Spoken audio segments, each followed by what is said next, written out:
বন্ধুরা, টুইস্টেলসের আজকের এই পর্বে আমরা কথা বলবো সদ্য রিলিজ হওয়া পুষ্পা 2 দ্য রুল মুভিটি নিয়ে, যা বর্তমানে ইন্টারনেটে সেন্সেশনাল টপিক। তো চলুন বন্ধুরা, শুরু করা যাক।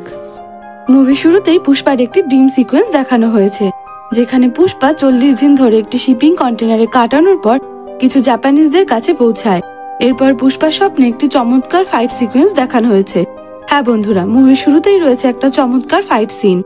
এই সিনটির পরে আমরা আরো একটি ড্রিম সিকোয়েন্স দেখতে পাই, যেখানে পুষ্পা শৈশব অর্থাৎ অতীত জীবন সম্পর্কে দেখানো হয়েছে। এখানে পুষ্পা অন্য বাচ্চাদের সাথে খেলার জন্য রিকোয়েস্ট করে, কিন্তু কেউ তাকে খেলতে নেয় না। কিছুক্ষণ পর বাচ্চাগুলোর বল জলে পড়ে যায় এবং বাচ্চাগুলো পুষ্পাকে বলে সে যদি বলটা তুলে এনে দেয় তাহলে তারা তাকে খেলতে নেবে। এবার পুষ্পা বল আনতে জলে নেমে যায়, কিন্তু ছোটবেলায় পুষ্পা সুইমিং জানতো না, ফলে সে জলের মধ্যে ডুবতে থাকে। আর তখনই হঠাৎই পুষ্পার চোখ খুলে যায় এবং এই স্বপ্নগুলো সে তার ওয়াইফকে বলতে থাকে। এরপর পুষ্পা 1 এর লাস্ট সিনের পর আমরা শেখাওয়াতকে দেখতে পাই, যে পুষ্পার পেছনে হাত ধুয়ে পড়েছিল। এরপর আমরা দেখতে পাই একজন ব্যক্তি চন্দন কাঠ কাটার জন্য মজুরদের জড়ো করে ট্রাকে করে নিয়ে যাচ্ছিল। এখানে আমরা আইপিএস শেখাওয়াতকে দেখতে পাই, যে মজুর সেজে তাদের সাথে ট্রাকে উঠে পড়েছিল। এরপর আমরা শেখাওয়াতকে দেখতে পাই, যে নিজের রাগকে খুব কষ্ট করে কন্ট্রোল করে রেখেছিল, কারণ ট্রাকের মধ্যে কিছু লোক পুষ্পার কাছে শেখাওয়াতের অপমানের কথা নিয়ে হাসাহাসি করছিল। তারপর যখন লোকেশনে পৌঁছানোর পর সবাই কাঠ কাটার টাকা নেওয়ার জন্য নিজের নাম লেখায়, তখন শেখাওয়াত তার আসল পরিচয় রিভিল করে। এরপর শেখাওয়াত সেখানে সবাইকে অ্যারেস্ট করে এবং বিশেষ করে ট্রাকের মধ্যে যারা হাসাহাসি করছিল তাদের খুব মারধর করে এবং অ্যারেস্ট করে লকআপে নিয়ে আসে। এবার পুলিশ স্টেশনে যখন শেখাওয়াত ছিল না, তখন আমরা পুষ্পাকে দেখতে পাই, যে মজুরদের মধ্যে শুধু একজনকে ছাড়াতে এসেছিল, কারণ তার আজকে বিয়ে ছিল। কিন্তু পুলিশ স্টেশনের বাদ স্টাফেরা পুষ্পাকে এমন করতে না করে দেয়। তখন পুষ্পা সেই সব ইন্সপেক্টরদের ইল্লিগাল কাজের কথা একের পর এক বলতে শুরু করে, আর এদের মধ্যে কেউ কেউ তো পুষ্পার জন্যই কাজ করত। এই কথা শুনে লোকটিকে তারা ছেড়ে দেয়, কিন্তু পুষ্পা তার গায়ে কিছু দাগ দেখতে পায় ও তাতে সে বুঝতে পারে যে খুবই টর্চার করা হয়েছে। তখন পুষ্পা সবাইকেই বের করে নিয়ে যায়।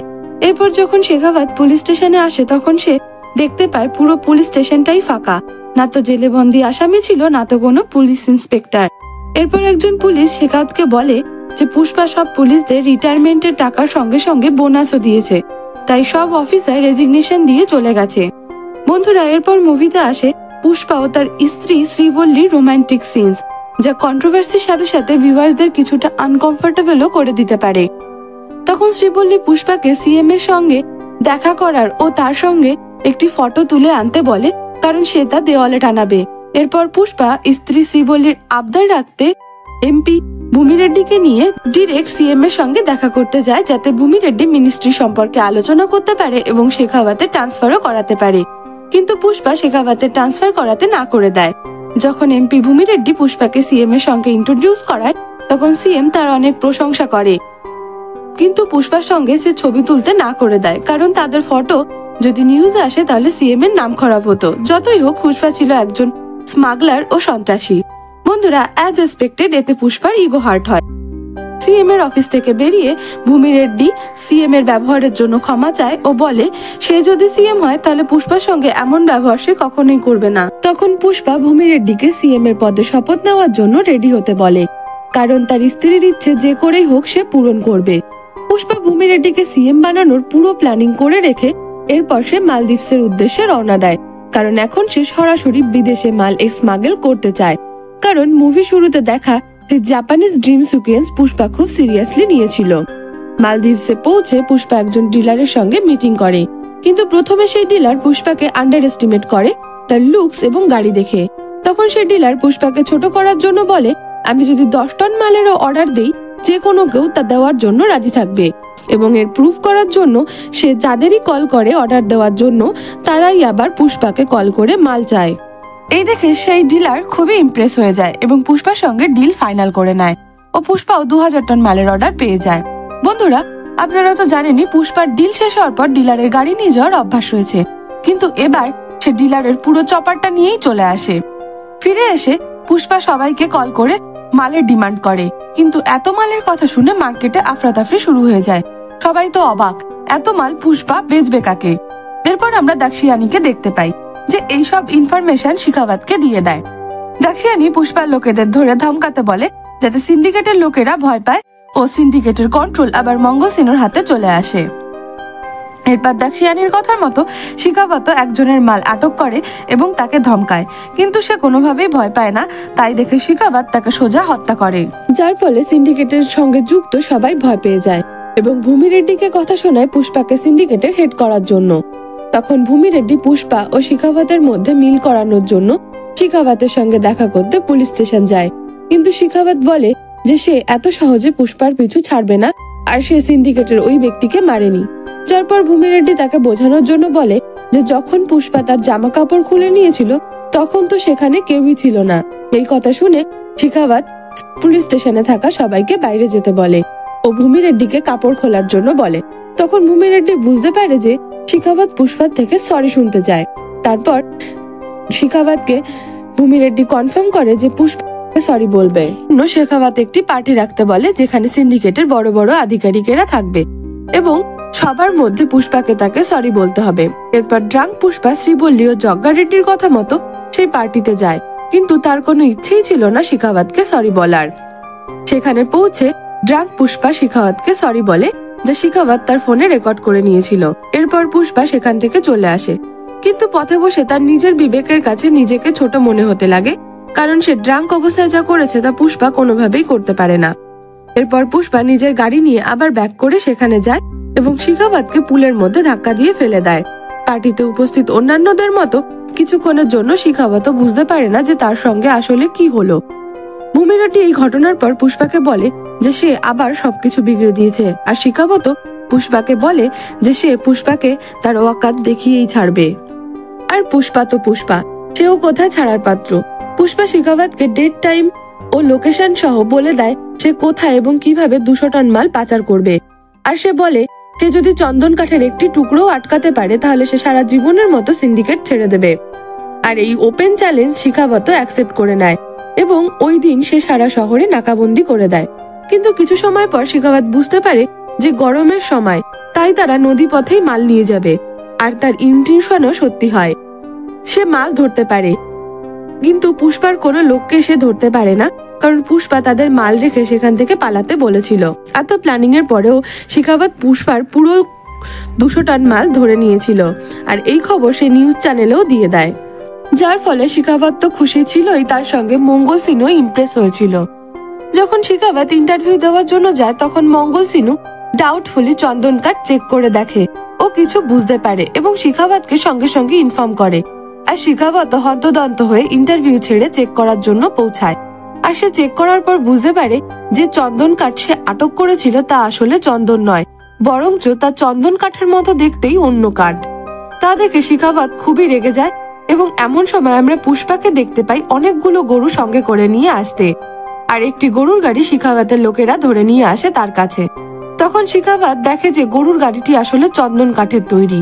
আর সেই সঙ্গে আমরা একটা ফ্ল্যাশব্যাক দেখতে পাই যে যখন শিখাওয়াত ধাওয়া করে ট্রাক ধরতে ব্যস্ত ছিল তখন পুষ্পার লোকেরা গরুর গাড়ি তৈরি করে ট্রাক আটকাতে শিখাওয়াতকে সাহায্য করে এবং তারপরে সেই গরুর গাড়িগুলো স্টেট বর্ডার পার করে যায়। তারপর শিখাওয়াত ও পুষ্পার মধ্যে ইশারায় কিছু কথা হয় যেখানে দুজনের অ্যাক্টিং দেখার মতো ছিল। এরপর পুষ্পা শিখাওয়াতকে ফুল বলে ফুল দেয় তার নির্বুদ্ধিতার জন্য, কিন্তু এত সবের পরেও শিখাওয়াত হার মানে না এবং মঙ্গল সিনুর স্ত্রীকে নিয়ে অন্য একটি প্ল্যান করে। আর পুষ্পাও হার মানবার পাত্র নয়। এরপর আমরা পুষ্পার পুরো ফ্যামিলিকে মাতাজির মন্দিরে দেখতে পাই, যেখানে পুজো দেওয়ার সময় শ্রীবল্লী মাথা ঘুরে পড়ে যায় এবং আমরা ভিউয়ার্সরা জানতে পারি পুষ্পা বাবা হতে চলেছে। আর বন্ধুরা, এখানেই আসে সেই আইকনিক সিন যার জন্য আমরা সবাই অধীর আগ্রহে ছিলাম, পুষ্পার সেই শাড়ি পরে তাণ্ডব নৃত্য। খুশির খবর শুনে পুষ্পা সেখান থেকে কিছুক্ষণের জন্য গায়েব হয়ে যায় এবং এরপর যজ্ঞা মায়ের রূপ ধরে সে তাণ্ডব নৃত্য করে। যখন শ্রীবল্লী তার কাছে কারণ জিজ্ঞাসা করে তখন পুষ্পা জানায় যে মায়ের কাছে শাড়ি পরে প্রার্থনা করলে মনোকামনা পূর্ণ হয়, আর সে যজ্ঞা মায়ের কাছ থেকে মেয়ে চায় যাতে তার মেয়ে অন্তত স্বামীর পদবি পায়, আর যদি ছেলে হয় তাহলে তাকে পুষ্পা কোনো পদবি দিতে পারবে না, কারণ সে নিজেও কোনো পদবি ব্যবহার করতো না। আর কেন করতো না তা তো আমরা অলরেডি পার্ট 1-এ দেখেছি। এরপর ইন্টেন্স মুহূর্তটা শ্রীবল্লী খুব ভালোভাবে সামলে নেয়, সেই ড্যান্সটা দুজনেই পূর্ণ করে। তখনই আমরা দেখতে পাই যাত্রায় আসা কতগুলো লোক পুষ্পার বড় ভাইয়ের মেয়েকে উত্ত্যক্ত করে আর অসম্মান করে, কিন্তু পুষ্পা এই দৃশ্য দেখে চুপ থাকতে পারে না। সে খুবই রেগে যায় আর সবাইকে ধরে মারধর করে। মারপিটের সাথে সাথে পুষ্পার পায়ের বাঁধা সেই ঘুংরুর আওয়াজ চারিদিকে ছড়িয়ে পড়ে। কিন্তু পুষ্পার বড় ভাই মোহন যখন সেখানে এসে পৌঁছায় তখন পুষ্পা থেমে যায়। আর মোহনের মনে হয় পুষ্পা কোনো বড় কাজ করেনি, উল্টে মোহন খুব লজ্জিত বোধ করে, কারণ পুষ্পা তার মেয়েকে বাঁচিয়েছে বলে। কিন্তু এই হিটেড মোমেন্টে পুষ্পা তার মায়ের বারণ করার জন্য নিজের বড় ভাইকে কিছু বলে না, কিন্তু শ্রীবল্লী চুপ করে থাকে না। সে মোহনকে কথা শুনিয়ে দেয়।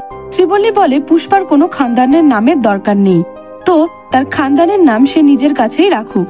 পুষ্পাকে সবাই পুষ্পার জন্যই চেনে, না তো অন্য কারো জন্য চেনে। এই কথা বলে পুষ্পাকে নিয়ে শ্রীবল্লী সেখান থেকে চলে যায়।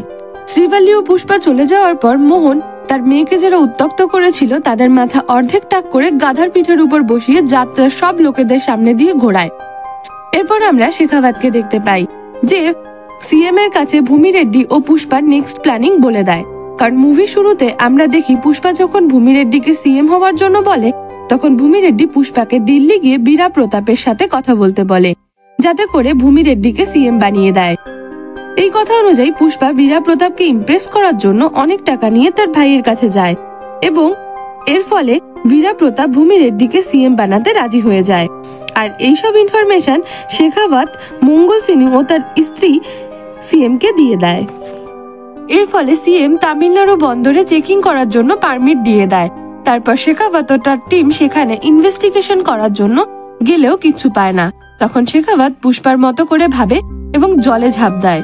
তখন সে দেখে জলের নিচে বোর্ডের সাথে প্রচুর গরুর গাড়ি বাঁধা রয়েছে। হ্যাঁ বন্ধুরা, সেই গরুর গাড়িগুলো যেগুলো লাল চন্দন দিয়ে তৈরি ছিল। আর এভাবেই পুষ্পা চন্দন কাঠ শ্রীলঙ্কায় পাচার করছিল। এইসব দেখে শেখাওয়াত জল থেকে উঠে কিছু করার আগেই সব বোটগুলো স্টার্ট হয়ে যায় ও শ্রীলঙ্কার উদ্দেশ্যে রওনা দেয়। সাথে সাথে শেখাওয়াত তার টিম নিয়ে বোটগুলোকে ধাওয়া করলেও বোটগুলো সময় মতো শ্রীলঙ্কার বর্ডার পার করে যায়।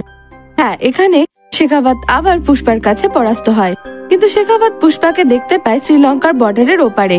তখন অনেক দেরি হয়ে গেছে, কারণ মাল তার জায়গা মতো ডেলিভারি হয়ে গেছে এবং পুষ্পার টাকাও সে পেয়ে গেছে। আর এই টাকার সাহায্যে পুষ্পা ভূমি রেড্ডিকে সিএম বানিয়ে দেয়। আর সিএম হওয়ার সাথে সাথেই ভূমি রেড্ডিও প্রথম ভিজিট করে পুষ্পার বাড়িতে।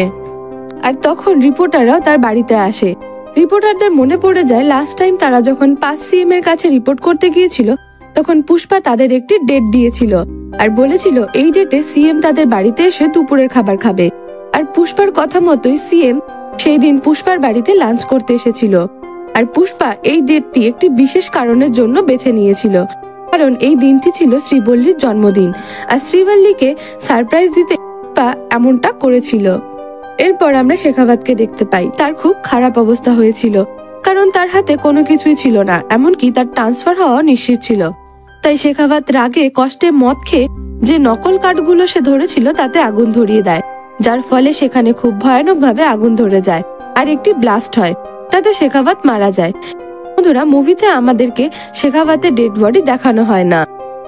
আর কিছুদিন পর পুষ্পার বৌদি অর্থাৎ মোহনের বউ পুষ্পাদের বাড়িতে আসে। সে বলে কাবেরীকে কিছু লোক কিডন্যাপ করে নিয়ে গেছে, 2 কোটি টাকা দিলেই তারা কাবেরীকে ছাড়বে, আর যদি টাকা না দেওয়া হয় তাহলে তারা কাবেরীকে মেরে ফেলবে। আর এই কথা যখন পুষ্পা জানতে পারে তখন সে নিউজ চ্যানেলে লাইভ এসে কিডন্যাপারদের হুমকি দেয়, যদি কাবেরীর কিছু হয় তাহলে তারা পৃথিবীর যে প্রান্তেই থাকুক না কেন পুষ্পা তাদের খুঁজে বের করবে আর নির্মমভাবে হত্যা করবে। কিন্তু কিডন্যাপাররা তার কথা শোনে না আর পুষ্পাকে চ্যালেঞ্জ করে তাদের আড্ডায় আসার জন্য। তখন পুষ্পা তার হেলিকপ্টার নিয়ে যায়। আর এখানে মুভির সব থেকে ভালো ফাইট সিকোয়েন্স দেখানো হয়। পুষ্পা সবাইকে মেরে ফেলে আর তার ভাইজি অর্থাৎ মোহনের মেয়ে কাবেরীকে বাঁচিয়ে নিয়ে চলে আসে। কিন্তু এখানে যে কাবেরীকে কিডন্যাপ করেছিল সে আসলে প্রতাপ রেড্ডির ভাইয়ের ছেলে, মানে প্রতাপ রেড্ডির ভাইপো। প্রতাপ রেড্ডি পুষ্পাকে তার ভাইপোকে কিছু করতে বারণ করে, কিন্তু বন্ধুরা আমরা তো জানি আসলে কি হয়েছে। পুষ্পার সঙ্গে যখন প্রতাপ রেড্ডির ভাইপোর ফাইট হয় তখন প্রতাপ রেড্ডির ভাইও সেখানে এসে উপস্থিত হয় আর পুষ্পা তাদের দুজনকেই হত্যা করে। আর এইসব যখন প্রতাপ রেড্ডি জানতে পারে তখন সে রেগে ক্ষোভে ফেটে পড়ে। মুভিতে পরের দৃশ্যে আমরা মোহনকে দেখতে পাই যে নিজের ভুল বুঝতে পেরে পুষ্পার কাছে ক্ষমা চাইতে আসে ও কাবেরীর বিয়ের নেমন্তন্ন করে। সে জানায় যে পুষ্পা যদি বিয়েতে না আসে তাহলে কাবেরী বিয়ের পিঁড়িতে বসবে না। এরপর শ্রীবল্লী পুষ্পাকে কাবেরীর বিয়ের কার্ড দেখায়, যেখানে কাবেরীর পরিচয় মায়ের নাম অনুসারে ছিল এবং পুষ্পার নাম ছিল পদবী সহ। আর তা দেখে পুষ্পা ইমোশনাল হয়ে পড়ে এবং খুব কান্নায় ভেঙে পড়ে। এমন দৃশ্য কেউ কোনোদিন দেখেনি। এরপর পুষ্পা পুরো পরিবারকে নিয়ে কাবেরীর বিয়েতে যায় এবং একজন আরেকজনের সব ভুল ক্ষমা করে দিয়ে উৎসবের আনন্দে মেতে ওঠে। অন্যদিকে প্রতাপ রেড্ডির বাড়ি ঘিরে ছিল মৃত্যুর শোকে। তখন প্রতাপ রেড্ডির বাড়িতে একটি লোককে দেখতে পাই, যে একটি ফুলের বুকে নিয়ে এসেছিল এবং মুভির পরের দৃশ্যে আমরা সেই একই ফুলের বুকেটা কাবেরীর বিয়ের অনুষ্ঠানেও দেখতে পাই। আর তখন পাহাড়ের উপর বসে একটি লোক সেই বুকেটা ব্লাস্ট করে দেয়। হ্যাঁ বন্ধুরা, বুকের মধ্যে ছিল এক্সপ্লোসিভ। আর এখানেই মুভিটি শেষ হয়ে যায়। এরপর পোস্ট ক্রেডিট সিনে পুষ্পার নেক্সট পার্টের অ্যানাউন্স করা হয়, যার নাম পুষ্পা দ্য র্যাম্পেজ। তো এবার মুভিটি নিয়ে আলোচনা করা যাক। মুভিটি মাস এন্টারটেইনিং মুভি। এটি দেখার সময় লজিক খুঁজতে না যাওয়াই ভালো। মুভিতে একের পর এক অ্যাকশন সিনস রয়েছে, ফলে সিটি ও তালি প্রচুর পড়েছে। তো এবারও পুষ্পা কারো সামনে ঝোঁকেনি। ওভারঅল পারফরমেন্স সবারই খুব ভালো ছিল। তো আজকের মতো এটুকুই বন্ধুরা। আমাদের ভিডিও আপনাদের ভালো লেগে থাকলে লাইক, কমেন্ট ও শেয়ার করবেন এবং আমাদের চ্যানেলটি সাবস্ক্রাইব করবেন।